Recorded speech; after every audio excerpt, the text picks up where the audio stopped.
आता पाहणार आहोत मोठ्या राजकीय बातम्या।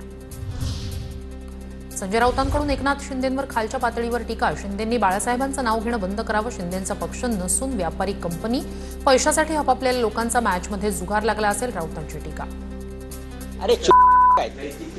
अरे एकनाथ शिंदे आणि त्यांचे लोक एक नंबरचे मूर्ख, शतमूर्ख, राष्ट्रद्रोही। शिंदेचा पक्ष नसून ती त्या अमित शहांची सिस्टर कन्सर्न आहे, छोटी कंपनी आहे, व्यापारी कंपनी आहे छोटी। तात्पुरत्या स्वरूपात त्यांनी शेअर बाजारात टाकलेला तो एक माल आहे। संजय राऊत जर बोलले नाही तर त्याला काही किंमत नाही। पक्ष संपवण्याची जबाबदारी उद्धव ठाकरेंनी त्याला दिली। शिंदेंवरील टीकेनंतर भरत गोगावलेंचं संजय राऊतांना उत्तर।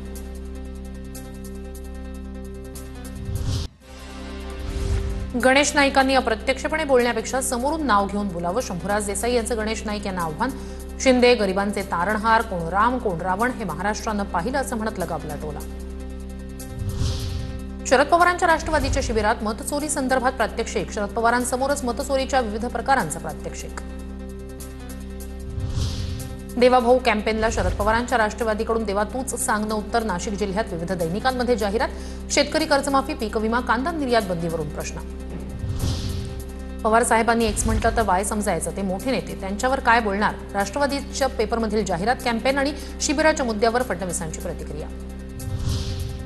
दिवंगत संतोष देशमुख यांना न्याय मिळवून दिला, मोठ्या नेत्याची विकेट पडली, त्यांच्या सहकाऱ्यांनी उद्योग केल्यामुळे क्लीन बोल्ड झाले। नाव न घेता सुरेश धस यांचा धनंजय मुंडेंवर निशाणा।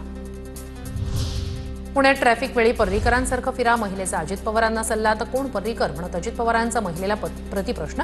गोव्याचे माजी मुख्यमंत्री मनोहर पर्रीकर, महिलेचं अजित पवारांना प्रत्युत्तर। येवल्याला एक अलिबाबा, भुजबळ सेम अलिबाबासारखेच दिसतात, जरांगेंची टीका। तर भुजबळांमुळे आम्हाला ज्या गोष्टी करायच्या नाहीत त्या कराव्या लागणार, मनोज जरांगेंचा इशारा।